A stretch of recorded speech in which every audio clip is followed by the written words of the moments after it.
मनु मेकाग्रमासी नमभिगम्य महर्षय प्रतिपूज्य यथा न्यायमिदं वचनं ब्रुवन्।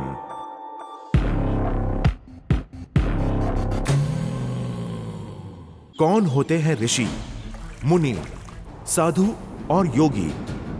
ये तो सभी जानते हैं कि भारत अनेक प्राचीन सभ्यताओं का गढ़ रहा है। इन्हीं महान सभ्यताओं ने प्राचीन भारत की एक मजबूत नींव रखी और फिर भारत आगे चलकर सोने की चिड़िया बन पाया। पर कोई भी सभ्यता या देश सोने की चिड़िया तभी बन सकता है जब उसकी शिक्षा नीति सर्वश्रेष्ठ एवं परिपूर्ण हो। अगर हम इतिहास के पन्नों में देखें तो बिल्कुल प्राचीन भारत की शिक्षा पद्धति सर्वश्रेष्ठ ही प्रतीत होती है, क्योंकि विश्व भर के छात्र भारत में आकर शिक्षा ग्रहण करते थे। नालंदा और तक्षशिला जैसे गुरुकुल विश्व भर में प्रख्यात थे। पर आपने कभी सोचा है कि इन गुरुकुल की नींव किसने रखी? किसने बनाया इसे इतना परिपक्व कि यह विश्व विख्यात हो गया? निसंदेह इसका श्रेय हमारे ऋषि मुनि, साधु और योगियों को जाता है। पर क्या ये एक ही है जैसा कि अधिकतर लोग समझते हैं? क्या होते हैं ऋषि मुनि, साधु और योगी?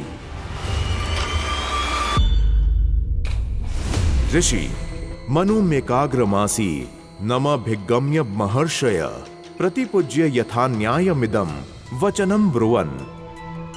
मनुस्मृति का पहला श्लोक ही ऋषियों के संबोधन का है, जिसमें उन्हें महान बताया गया है। मनुस्मृति में ऋषि को दो प्रकार से परिभाषित किया गया है, वेदों का प्रतीक और वेदों में शब्द और कर्म दोनों में निपुण व्यक्तियों के रूप में। दूसरे शब्दों में वे विद्वान या आचार्य थे।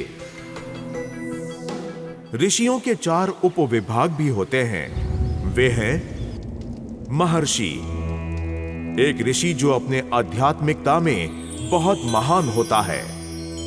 दूसरे शब्दों में जो प्रोफेसरों का गुरु होता है उसे महर्षि कहा जाता है।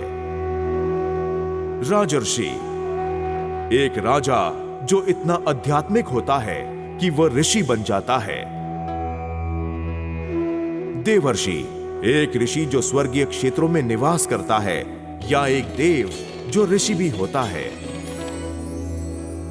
ब्रह्मर्षि, एक ऋषि जिन्होंने परम आध्यात्मिक सत्य यानी ब्रह्म का दर्शन किया होता है। मुनि, मुनि शब्द संस्कृत शब्द मौनम से उत्पन्न हुआ है, जिसका अर्थ है मौन रहना।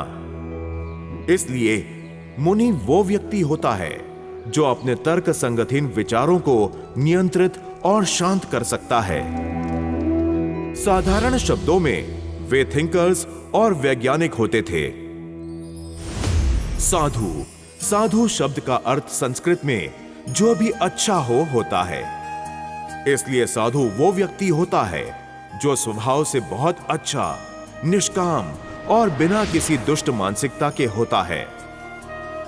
आप कह सकते हैं वे सामाजिक सेवक होते थे।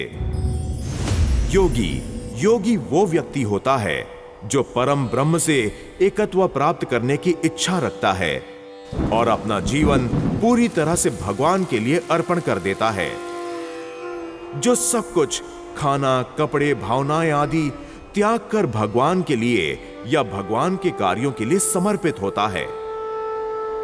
अब विचार करिए कि भारत की शिक्षा पद्धति को निपुण करने में कितने ही ऋषि, मुनि, साधु और योगियों का प्रयास, विचार और त्याग लगा है। अगली बार जब आप उनसे मिलें तो उनके सहयोग पर विचार अवश्य करिएगा।